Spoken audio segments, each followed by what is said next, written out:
పోతే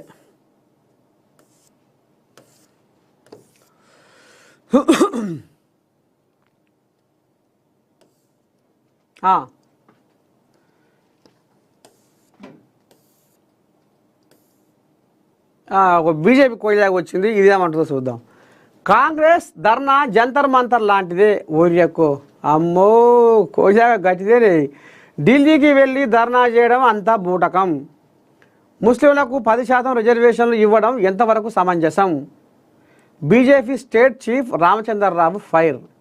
బీసీలకు 42% రిజర్వేషన్లపై ఢిల్లీలో నేడు జంతర్ మంతర్ వద్ద కాంగ్రెస్ చేపట్టదలచిన ధర్నా అంతా బూటకం, నాటకమని బీజేపీ తెలంగాణ అధ్యక్షుడు రామచంద్రరావు విమర్శించారు.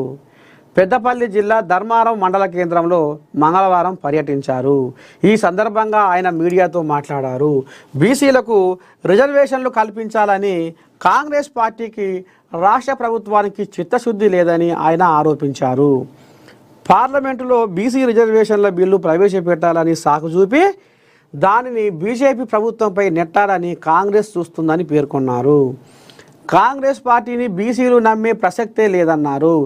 42% బీసీలకు రిజర్వేషన్లు ఇస్తామని ఎన్నికల వాగ్దానం చేసిన కాంగ్రెస్ అందులో నుంచి 10% ముస్లింలకు కేటాయించడం ఎంతవరకు సమంజసమని కోయిలాగా ఆంబాయం వెళ్ళబోసుకుంటుంది. మరి వీళ్ళు కాంగ్రెస్ ధర్నా ఏమంటుండు? కాంగ్రెస్ ధర్నా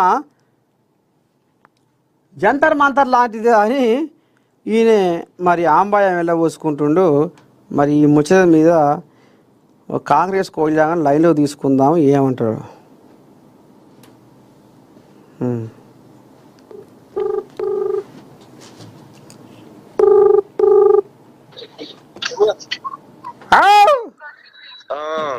గుడ్ మార్నింగ్. శనార్థి మీరు మార్నింగ్ న్యూస్ లైవ్లో ఉన్నారు. ఓకే, ఇప్పుడు ఏం లేదు పిల్లగా, ఈ బీజేపీ కోయిలాగా శంకర బింగడం ఎగురుతుంది. కాంగ్రెస్ ధర్నా ఢిల్లీలో జంతర్ మంతర్ లాంటిదే అని దాంతో పోలుస్తుండు. ఏంది అంత బూటకం, నాటకం, మా మీద బురద చల్లాలని, మమ్మల్ని బదనాం చేయాలని ఏదో అనుకొస్తుడు రామచంద్రుడు. ఏంది కథ?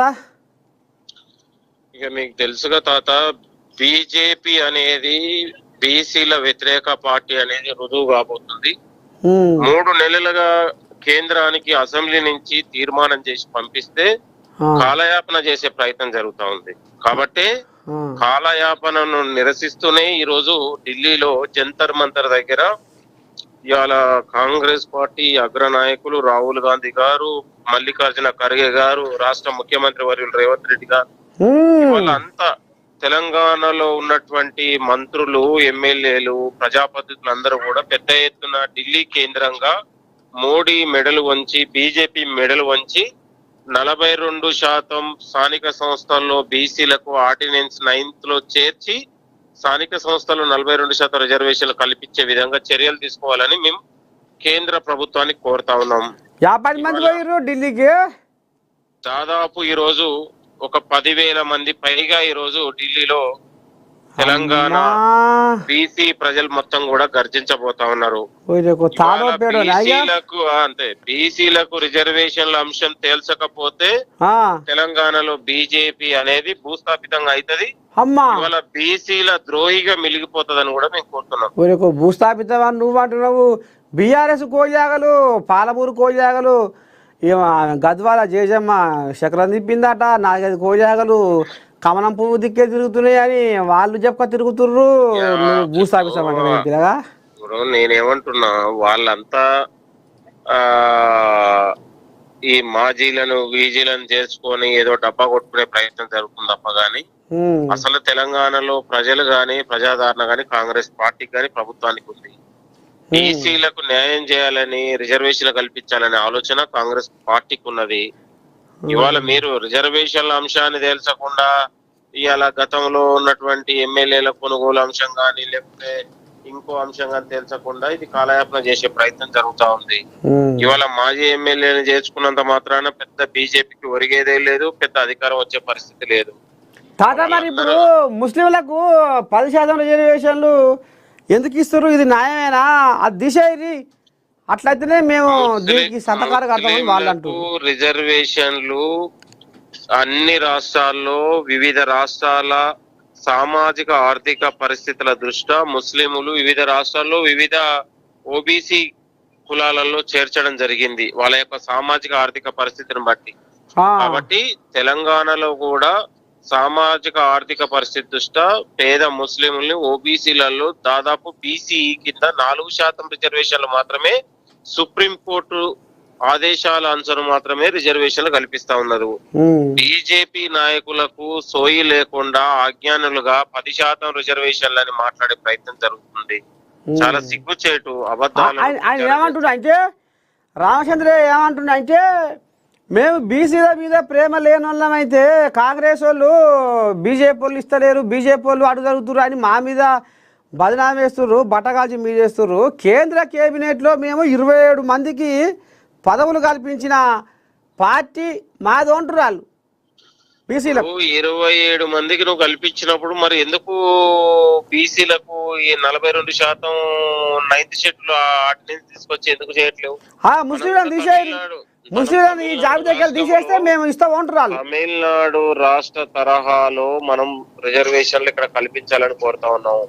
ఇక్కడ మండల కమిషన్ చెప్పినటువంటి విధంగా మండల కమిషన్ లోనే ముస్లింలు ఇక్కడ ఓబీసీలుగా చేర్చడం జరిగింది.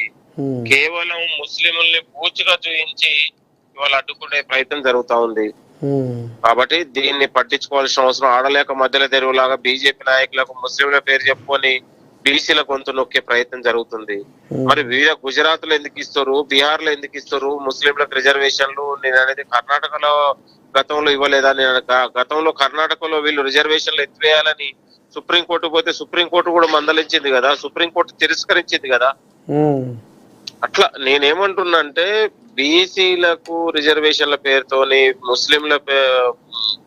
ముస్లింల పేరుతోని బీసీల గొంతు నొక్కాలనే ప్రయత్నం జరుగుతా ఉంది. తెలంగాణ రాష్ట్రంలో ముస్లింలు పేద ముస్లింలు ఏదైతే సామాజిక ఆర్థిక కోణంలో వాళ్ళ యొక్క ఆర్థిక పరిస్థితి దృష్ట్యా బీసీఈ కింద వాళ్ళకి రిజర్వేషన్లు ఇస్తా ఉంది.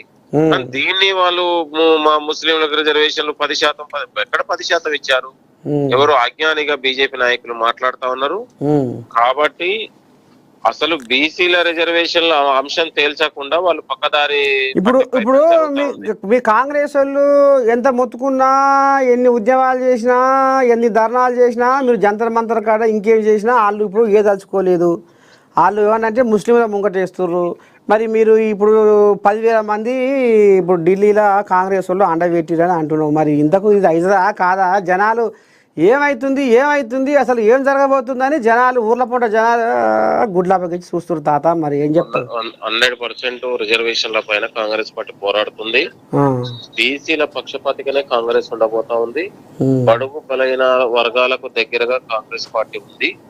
గతంలో రిజర్వేషన్ల వ్యతిరేకి బీజేపీ, బడుగు బలైన వర్గాల బీజేపీ వ్యతిరేకంగా వ్యవహరించింది.